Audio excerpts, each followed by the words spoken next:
بسم اللہ الرحمن الرحیم۔ پاکستان رپورٹ اردو کے معزز ناظرین السلام علیکم۔ پاک فوج نے لائن آف کنٹرول پر بھارت کا ایک اور جاسوس ڈرون مار گیا ہے۔ پاکستان فوج کے شعبہ تعلقات عامہ ISPR کی جانب سے فراہم کردہ تفصیلات کے مطابق پاکستان فوج نے بھارتی جاسوس ڈرون کو مار گرایا ہے۔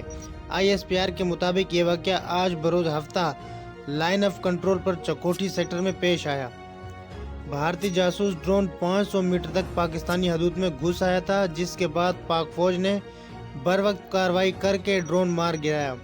مزید بتایا گیا ہے کہ گزشتہ روز لائن آف کنٹرول کے نوشیری سیکٹر پر بھی بھارت کا جاسوس ڈرون مار گرایا تھا۔ حالیہ کچھ برسوں کے دوران بھارت نے لائن آف کنٹرول پر اشتعال انگیزیوں میں اضافہ کیا ہے۔ اب تک پاک فوج لائن آف کنٹرول پر درجنوں مواقعوں پر بھارت کی جاسوس ڈرونز گرا چکی ہے۔